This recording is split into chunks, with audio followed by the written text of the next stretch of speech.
उज्जैन के चीमसगंज मंडी थाना क्षेत्र से 2 दिन पहले लापता हुई 15 वर्षीय किशोरी को पुलिस ने 48 घंटे के भीतर इंदौर से सुरक्षित बरामद कर लिया है। रेस्क्यू के दौरान पुलिस उस वक्त दंग रह गई जब किशोरी एक आवास में बुर्का पहने हुए मिली। पीड़िता के बयानों के आधार पर पुलिस ने नाबालिग आरोपी और उसके सहयोगियों के खिलाफ दुष्कर्म सहित अन्य गंभीर धाराओं में प्रकरण दर्ज किया है। थाना प्रभारी गजेंद्र पचौरिया ने बताया कि किशोरी को इंदौर में एक रिश्तेदार के घर में छिपा कर रखा गया था। जांच में सामने आया है कि करीब 6 महीने पहले अहमदनगर क्षेत्र के एक नाबालिग से किशोरी का संपर्क हुआ था। आरोप है कि किशोरी की सहेली ने उसका ब्रेन वॉश कर उसे घर छोड़ने के लिए उकसाया था। इस पूरे घटनाक्रम को लेकर हिंदू जागरण मंच ने कड़ा इतराज जताया है और इसे बूमिंग गैंग पैटर्न बताते हुए एक सोची समझी साजिश करार दिया है। संगठन के अर्जुन भदौरिया का आरोप है कि किशोरी को सुनियोजित तरीके से बहला फुसला कर ले जाया गया, उस पर धर्म परिवर्तन का दबाव बनाने का प्रयास किया गया है। मंच ने इस मामले में आरोपी के परिवार और किशोरी की सहेलियों की भूमिका की उच्च स्तरीय जांच की मांग की है। पुलिस फिलहाल इस पहलू पर गौर कर रही है कि किशोरी को बुर्का क्यों पहनाया गया। इस पूरे मामले के पीछे कौन कौन से संगठित तत्व शामिल हैं। थाना प्रभारी के अनुसार मामला नाबालिगों से जुड़ा और एक संवेदनशील है, इसलिए तथ्यों के आधार पर सूक्ष्मता से जांच कर आगे की वैधानिक कार्यवाही की जा रही है। ये 5 नंबर नाका क्षेत्र में पूर्व से भी हम कहते आ रहे हैं कि ये क्षेत्र जो है वो महिलाओं के लिए और बच्चियों के लिए सुरक्षित नहीं रहा है। कई यहाँ पर महिला संबंधी अपराध, लव जिहादी घटनाएं आम बात हो गई है और ऐसे परिवार, ऐसे हिंदू परिवार जो गरीब तबके से आते हैं, दलित समाज से हैं और जहाँ पर पुरुष नहीं है, इस प्रकरण में भी बच्ची के पिताजी जो 1 साल पहले शांत हो चुके हैं। बच्ची की माँ है, बच्ची की 2 बहनें हैं, बच्ची की माँ खाना बनाने जाती है। ऐसे परिवार टारगेट करके इन बच्चियों को नाबालिग उम्र में ही उनको ग्रूम करना और उनको अपने परिवार से अलग करने का प्रयास किया जाता है। मोइन नाम का एक अपराधी यहाँ पर पकड़ाया है जिसने लड़की को पहले अपने प्रेम जाल में फंसाया, उसे ग्रूम किया और बाद में अपने ही दोस्त को परोस दिया। ये दोस्त उसे बुर्का पहनाकर यहाँ से बहला फुसला कर ले गया। कई साथियों के साथ मिलकर इसने ऐसा कृत्य किया। इसमें बच्ची की 2 सहेलियाँ भी इन्वॉल्व हैं और इंदौर के आज़ाद नगर थाना क्षेत्र में बच्ची को रेस्क्यू किया गया चिमनगंज थाना पुलिस द्वारा। तो आज़ाद नगर थाना क्षेत्र में जिस घर में बच्ची रुकी थी वो भी इसमें क्योंकि नाबालिग को उन्हें शरण दी और बुर्का पहना कर रखा, तो ये भी अपराध की श्रेणी में आता है। तो कुल मिलाकर के ये संगठित अपराध है, ये ऑर्गेनाइज क्राइम है और ऑर्गेनाइज क्राइम जो है ये पैटर्न जो है ये अब नया नहीं रहा। भोपाल में, नागदा में, इंदौर में, अपने उज्जैन के बिछड़ोद में ऐसी घटनाएं सामने आई हैं और ये ऑर्गेनाइज लेवल पर संयुक्त रूप से ये अपराध किया जाता है। पूरा एक गिरोह होता है जो बच्ची को ऐसा करने में सहयोग करता है और अपराधियों को सहयोग करता है, बच्चियों को प्रेम जाल फंसाने में सहयोग करता है। चिमनगंज थाना के अंतर्गत 2 फरवरी की रात्रि को एक रिपोर्ट आई थी जिसमें बताया गया था कि एक नाबालिग बच्ची है जो कोचिंग का बोलकर कहीं गई है, जो अभी तक घर नहीं लौटी। जैसे ही पुलिस को पता चला कि ये बच्ची नाबालिग है, 15 वर्षीय, पुलिस ने त्वरित कार्रवाई करते हुए उसमें सबसे पहले 363 धारा के अंतर्गत एक एफआईआर पंजीबद्ध की। उसके पश्चात फिर विवेचना के विभिन्न बिंदुओं पर जाते हुए बालिका के बारे में जब सर्चिंग चालू की तो पता चला कि इमानुल नाम का 19 वर्षीय एक लड़का जो है इसको अपने साथ कहीं ले गया है। जब बालिका को पुलिस ने त्वरित कार्रवाई करते हुए चिमनगंज पुलिस ने 24 घंटे में दस्तयाब करके उसके बयानों के आधार पर विभिन्न धाराओं में 363 जो अपहरण की होती है, विभिन्न धाराओं में अपराध पंजीबद्ध करके विवेचना भी की जा रही। इसके अलावा भी 2-3 लोगों का और नाम सामने आया है, जिसमें से एक की जो मुख्य आरोपी है उसकी गिरफ्तारी हो चुकी है। अन्य आरोपी जो है जो इंदौर के रहने वाले हैं उनकी गिरफ्तारी के लिए हमारी टीम अभी लगी हुई है। देखिए सब ये विवेचना के मुद्दे हैं। अभी बालिका के 164 के कथन भी हो रहे हैं। बालिका थोड़ी सदमे में थी, इसलिए हमने बहुत ज्यादा अभी प्रेशर देकर उनसे बात नहीं की है। विश्वास में लेकर पूछताछ करेंगे। अभी तक लेकिन जितना पुलिस ने इन्वेस्टिगेशन में लाया, 2 लोगों का नाम सामने आया। इसमें एक इमानुल जो चिमनगंज क्षेत्र का ही रहने वाला है और उसका जो एक साथी है वो जो इंदौर का रहने वाला है, जिसने इनको सपोर्ट किया था साथ में जाने के लिए। और बालिका जब थोड़ा सा अपने सदमे से बाहर आएगी, हम उससे बातचीत करके आगे इसमें अग्रिम विवेचना में जो भी लोग आएंगे इसके अंतर्गत उनको हम आरोपी बनाएंगे। जिस घर में शरणार्थी आ जाए जी बिल्कुल, इंदौर में रुकना है 1 दिन के लिए बता रहे हैं। जो जो जब 24 घंटे के अंतर्गत पुलिस पहुंची, उसके बीच में जितने भी लोग इनको मिले हैं, विवेचना में लाते हुए इन सबको आरोपी बनाया जाएगा। उज्जैन के भैरवगढ़ थाना क्षेत्र के अस्तारा मार्ग पर दोपहर के समय एक हृदय विदारक घटना सामने आई है, जहां मामूली कहासुनी के बाद एक बुजुर्ग की बेरहमी से हत्या कर दी गई। मृतक की पहचान गणेश मंदिर के सामने रहने वाले 80 वर्षीय रमाशंकर शर्मा के रूप में हुई है। एडिशनल एसपी आलोक शर्मा ने मामले की जानकारी देते हुए बताया कि ये वारदात दोपहर करीब 1:45 पर हुई, जब रमाशंकर अपने घर से बेटी के यहाँ जाने के लिए निकले थे। रास्ते में उनकी मुलाकात मानक चौक निवासी 52 वर्षीय मोहन से हुई। किसी पुरानी बात को लेकर दोनों के बीच बहस शुरू हो गई। देखते ही देखते विवाद इतना बड़ा कि आरोपी मोहन ने 5 बड़े डंडे से रमाशंकर के सर पर जोरदार हमला कर दिया। हमला इतना घातक था कि बुजुर्ग के सिर से अत्यधिक खून बहने लगा और मौके पर ही बेहोश होकर गिर पड़ा। परिजनों ने आनन फानन में इलाज के लिए पाटीदार अस्पताल लेकर पहुंचे, लेकिन तमाम कोशिशों के बावजूद डॉक्टर उन्हें बचा नहीं सके। उपचार के दौरान उनकी घटना स्थल पर ही मौत हो गई। घटना में ये हुआ कि हमारे जो फूफा जी हैं, उनकी उम्र करीब 87 वर्ष की है। वो अपने घर से पीछे के रास्ते से सिद्धवट की ओर जा रहे थे, तो वहीं पर जिस रास्ते से जा रहा था वहीं पर एक व्यक्ति है जिसका नाम मोहन पिता हरि सिंह है। उसने उन पे हमला किया, 2-3 लठ उनके सिर में मारे, पीठ पे मारे, जिससे उनकी डेथ हो गई। कारण क्या है मारने का? कारण कुछ भी नहीं है, वो आदतन अपराधी है। आपके फूफा जी का नाम क्या है? रमाशंकर जी शर्मा। वो करते क्या थे? वो रिटायर्ड टीचर हैं। अच्छा, बताया जाता कोई हेडमास्टर थे यहाँ पे? हाँ। तो रिटायर्ड टीचर थे और बिना कारण के उन पे हमला करा? हाँ, और ये आदतन अपराधी है, हर किसी पे हमला करता है। फिर इस आरोपी का क्या हुआ? आरोपी को जब हमने पहली प्राथमिकी थाने में दर्ज कराई तो वहाँ से टीआई और पूरी टीम के साथ आए और उसको पकड़ के ले गए। इस घटना ने पूरे क्षेत्र में शोक की लहर बढ़ा दी है, क्योंकि मोहल्ले वालों के अनुसार मृतक रमाशंकर पूर्व में सरकारी स्कूल में शिक्षक थे। उन्होंने आरोपी मोहन को बचपन में शिक्षा भी दी थी। एडिशनल एसपी आलोक शर्मा के अनुसार पुलिस ने त्वरित कार्रवाई करते हुए आरोपी मोहन को कस्टडी में ले लिया है। पुलिस अब इस बात की गहनता से तफ्तीश कर रही है कि आखिर विवाद की असली जड़ क्या थी, क्या पुरानी रंजिश या इस हमले का कारण रही है। फिलहाल आरोपी से पूछताछ जारी है और पुलिस शव का पोस्टमार्टम कराकर आगे की विधिवत कानूनी कार्यवाही में जुटी है। आज दोपहर को थाना भैरवगढ़ क्षेत्र में एक हत्या की वारदात घटित हुई है, जिसमें जो मृतक है उनका नाम रामशंकर शर्मा है। 80 वर्षीय थे और ये अपने घर से अपनी बच्ची के घर पर जा रहे थे। वहाँ रास्ते में एक व्यक्ति जिनका नाम मोहन सिंह है, उनके साथ इनका किसी बात पे वाद विवाद हुआ, जिसके बाद उसने इनके सर पे जो है लाठी डंडे जो है उससे प्रहार किया, जिसके बाद में इनको गंभीर रूप से चोट आई और उसके बाद इन्हें हॉस्पिटल ले जाया गया, या उपचार के दौरान इनकी मृत्यु हो गई। सर, जैसा कि बताया जा रहा है कि मोहन सिंह अर्धविक्षिप्त है, उस पर पहले भी 2-3 प्रकरण दर्ज है, उसने कई लोगों पर हमला करा है और वो इन्हीं का स्टूडेंट भी रहा है, तो क्या मोहन अर्धविक्षिप्त है? देखिए, अभी जब तक हमारे पास इस चीज़ की मेडिकली जब तक पुष्टि नहीं होती, इस संबंध में कोई नहीं कह सकते। अभी हमने आरोपी को जो है हिरासत में लिया है और हम पूरी घटना के सभी तथ्यों के बारे में बारीकी से अनुसंधान कर रहे हैं। इसमें सभी तथ्यों को हम लेके चलेंगे और जो भी इसमें साक्ष्य आएंगे उनको हम माननीय न्यायालय के समक्ष प्रस्तुत करेंगे। उज्जैन का पुलिस कंट्रोल रूम आज उस समय अखाड़ा बन गया जब एक युवती अपने प्रेमी की कॉलर पकड़कर उसे घसीटते हुए सीधे एडिशनल एसपी आलोक शर्मा के केबिन तक ले आई। सरे रहा और फिर पुलिस दफ्तर के भीतर हुआ इस हंगामे को देखकर वहां मौजूद हर कोई दंग रह गया। युवती का आरोप है कि जिस युवक के साथ वो पिछले 5 साल से रिलेशन में है, वह अब उसे धोखा दे रहा है। कंट्रोल रूम में मचे इस बवाल के दौरान युवती ने अपना दर्द बयां करते हुए कहा कि प्रेमी पिछले कुछ समय से किसी अन्य लड़की के संपर्क में है और उसे लगातार नजरअंदाज कर रहा है।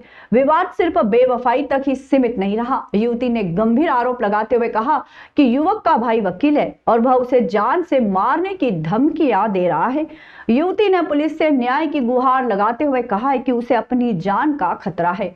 पुलिस जांच में ये बात भी सामने आई है कि इन दोनों के बीच विवाद का ये पहला मामला नहीं है। इससे पहले भी इनका झगड़ा महिला थाने तक पहुंच चुका है, जहां दोनों ने भविष्य में विवाद न करने का लिखित सहमति पत्र भी दिया था। हालांकि वह समझौता ज्यादा दिन टिक नहीं पाया और आज एक बार फिर सड़क से लेकर पुलिस दफ्तर तक हंगामा देखने को मिला। एडिशनल एसपी के दफ्तर के बाहर मचे इस शोर शराबे के बाद तत्काल महिला थाना पुलिस को सूचना दी गई। मौके पर पहुंची टीम युवक को हिरासत में लेकर थाने ले गई। वहीं युवती भी लिखित शिकायत दर्ज कराने पहुंची। महिला थाना प्रभारी लीला सोलंकी के अनुसार दोनों पक्षों को सुना जा रहा है और जांच के आधार पर वैधानिक कार्यवाही की जाएगी। फिलहाल सरेआम कॉलर पकड़कर प्रेमी को सबक सिखाने वाली इस युवती का ये पूरा मामला पूरे शहर में चर्चा का केंद्र बना हुआ है। मैं एक लड़के के साथ 5 साल से रिलेशन में होती हूँ। वो मुझसे यही बोलता है शुरू से कि वो मुझसे शादी करेगा। मेरे घर आता है, मेरी मम्मी से मिलता है, पूरी फैमिली वालों से मिलता है, मुझसे रिलेशन बनाता है। सब कुछ अच्छा चल रहा होता है। 2 साल तीसरे साल वो मुझे धोखा देने की कोशिश करता है, किसी और लड़की से बात करता है जिससे वो पहले शादी करना चाहता था। इनकेस उसके फादर ने इन लोगों की शादी नहीं करवाई, इनकेस उसका भी डिवोर्स हो जाता है। अभी उससे बात करता है पिछले 8-6 महीनों से, मुझे पता नहीं होता है। अभी इतवार को 31 तारीख को मुझे सब कुछ चीज़ें पता पड़ती है, तो ये मुझे बोलता है कि मैं उसके संग रिलेशन में नहीं था, दोस्ती थी। मैंने उस लड़की से बात करी, सारी चीज़ें मैंने प्रूफ है मेरे पास, सारी चीज़ें निकलवाई है। उससे बोलता है कि उस लड़की को मेरी गर्लफ्रेंड है, वो मेरी वाइफ नहीं है, उससे मैं रिलेशन ख़त्म करके तेरे से शादी करूँगा। मुझे धोखा देता है, कुछ भी नहीं बताता है। अभी 8 दिन पहले मैं एक आवेदन देती हूँ जिसमें मैं ये लिखती हूँ कि जो घटना मेरे साथ हुई थी, उसके बाद इसने बोला था थाने में सबके सामने कि ये मुझे लिखा पढ़ी करेगा, मुझे अगली बार धोखा नहीं देगा। मैंने बोला तू लिखा पढ़ी करने के लिए एग्री क्यों नहीं है? आज मैंने बोला इसको लिखा पढ़ी करवा। सोमवार से बुधवार हो गया, इसने नहीं करवाया। इसके भाई आते हैं, मुझे अभी धमकी देकर जाते हैं कि तेरे से जो बने थाने में तू वो कर ले। क्या नाम है? उसका नाम है गोविंद शर्मा, वो भी सुसनेर का है, लेकिन वो यहाँ पे वकालत करता है। वो मेरे को बोलता है तेरी नौकरी हटवा दूंगा, तेरे से जो बने वो कर ले। इसका नाम क्या है लड़के का? संजय शर्मा। इसका भाई का नाम? इसके भाई का नाम है हरीश शर्मा। वकील कौन है? वकील है हरीश शर्मा। कहाँ पर है वकील? ये यहीं पर अपने कोर्ट में।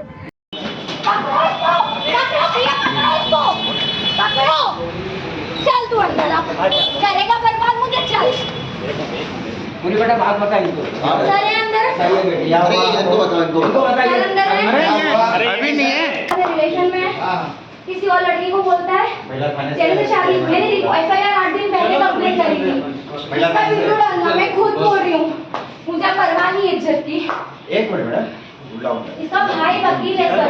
अभी मेरे को आगे क्या बोलता है, उसका नाम है हरीश शर्मा। मुझे बोलता है तेरे से जो कर रहा है कर ले, तेरी पापा की जगह नौकरी लगी है पंपा में, मुझे धमकी देता है। ये एक लड़का लड़की का मैटर है। तो जो फरियाद दिया है, शिकायत करता है, उसने आवेदन दिया था 4-5 दिन पहले। तो उसमें खुद स्वयं ही वो इनका लिव इन में रहने का था पहले, तो वो खुद ही शादी का बोल के और दोनों पक्षों की राजी मर्जी से लिखा पढ़ी करके गई थी कि हम 3-4 महीने बाद शादी कर लेंगे। आज इनका फिर से कुछ विवाद हो गया दोनों के पक्ष में, तो इसलिए थाने पर आए हैं। अभी जांच की जा रही है, जांच के बाद जो भी होगा हम अवगत कराएंगे। डिजिटल डकैती और ऑनलाइन ठगी करने वाले गिरोह के खिलाफ उज्जैन पुलिस ने इस वर्ष 2025 में बड़ी सफलता अर्जित की है। पुलिस अधीक्षक प्रदीप शर्मा ने महत्वपूर्ण जानकारी साझा करते हुए बताया कि पिछले 1 साल में जिले के विभिन्न थानों और साइबर सेल में दर्ज शिकायतों पर त्वरित कार्रवाई करते हुए करीब 2,50,00,000 रुपए की राशि विभिन्न बैंकों और डिजिटल प्लेटफॉर्म्स के माध्यम से होल्ड कराई गई है। ठगी गई एक मोटी रकम अब माननीय न्यायालय की कानूनी प्रक्रिया के माध्यम से संबंधित फरियादियों को वापस दिलाई जा रही है।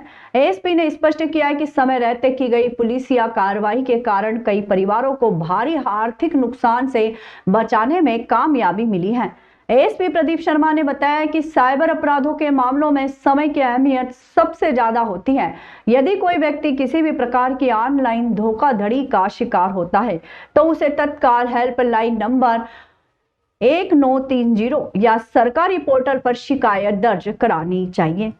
ताकि ट्रांजैक्शन चेन को ट्रैक कर पैसे को बीच में ही फ्रीज किया जा सके। उज्जैन पुलिस द्वारा अपराधियों पर नकेल कसने के साथ साथ आम नागरिकों को जागरूक करने के लिए लगातार अवेयरनेस कैंपेन भी चलाए जा रहे हैं। वर्तमान में न्यायालय की सहायता से रिफंड की प्रक्रिया तेजी से जारी है, जिससे ठगी के शिकार हुए लोगों के चेहरे पर एक बार फिर मुस्कान लौट रही है।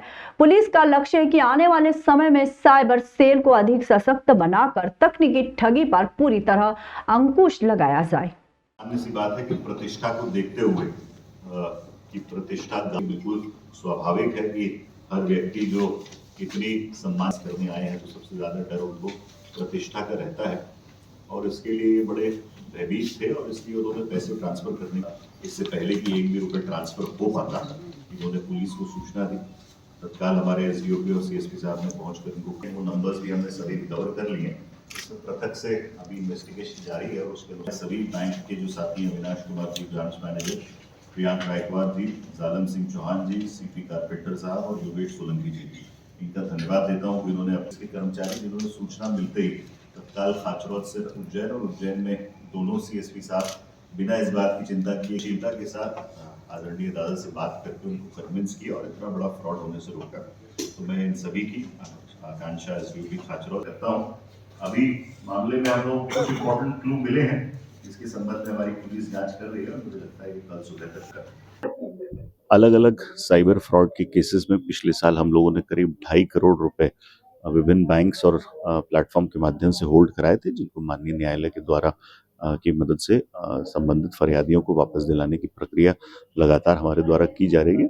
साइबर फ्रॉड्स को लेकर लगातार अवेयरनेस कैंपेन हमारी साइबर की टीम और समस्त थानों द्वारा चलाया जा रहा है। मेरा आप सभी से अनुरोध है कि इसमें समय बहुत कीमती होता है, तो अगर आपके साथ पहले तो सावधानी में ही हमारी सुरक्षा है, परंतु अगर उसके बावजूद आप किसी फ्रॉड का शिकार हो जाते हैं तो तत्काल 1930 या cybercrime.gov.in पे अपनी कंप्लेंट रजिस्टर कराएं, जिससे हम तत्काल पैसे को होल्ड करें और आपको रिफंड कराने में हमें सहायता मिले। बाबा महाकाल की नगरी में शिवरात्रि के महापर्व को लेकर प्रशासनिक सक्रियता चरम पर पहुंच गई है। मंदिर प्रशासक प्रथम कौशिक ने पुजारी पुरोहितों के साथ एक महत्वपूर्ण समन्वय बैठक आयोजित कर व्यवस्था को नया स्वरूप दिया है। इस बार के महाशिवरात्रि उत्सव में प्रशासन का मुख्य जोर इस बात पर है कि लाखों की भीड़ के बीच भी मंदिर की आंतरिक मर्यादा और पूजन की परंपराएं पूरी गरिमा के साथ चलती रहे।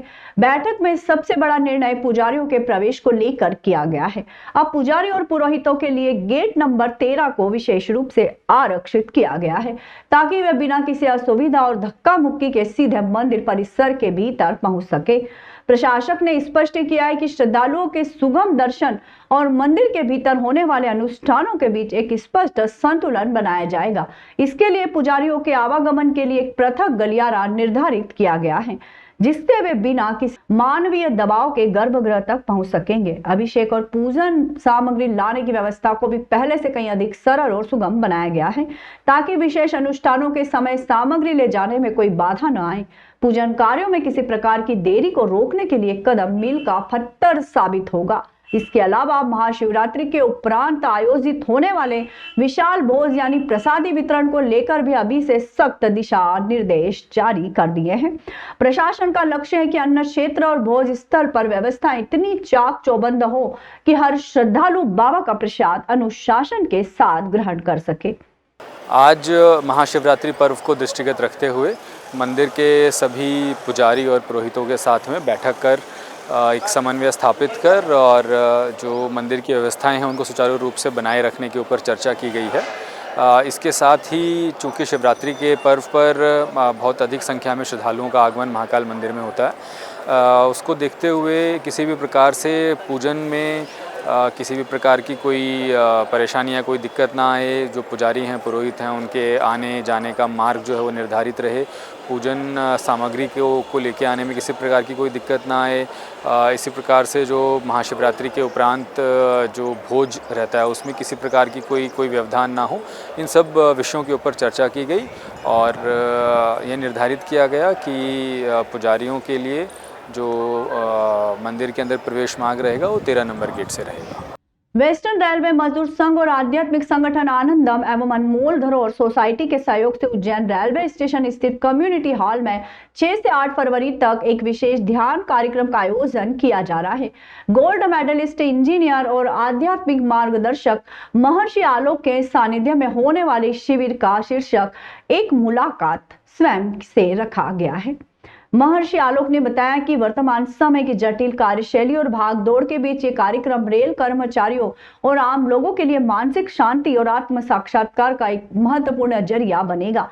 उन्होंने स्पष्ट किया कि 3 दिनों तक चलने वाली इस आंतरिक यात्रा के माध्यम से प्रतिभागी तनाव मुक्त कार्यशैली, मधुर पारिवारिक संबंध और सकारात्मक ऊर्जा का अनुभव कर सकेंगे, जिससे उनके व्यवसाय और आय में भी प्रगति होगी। शिविर संयोजक चैतन्य चौधरी ने बताया कि यह आयोजन प्लेटफॉर्म नंबर 1 स्थित पार्सल ऑफिस के पास रेलवे कम्युनिटी हॉल में प्रतिदिन सुबह 9:15 से शाम 6:15 तक आयोजित होगा। महर्षि आलोक के अनुसार शिविर में शामिल होने वाले साधकों को विभिन्न ध्यान विधियों के जरिए स्वास्थ्य और खुशियों में वृद्धि के आध्यात्मिक सूत्रों से अवगत कराया जाएगा।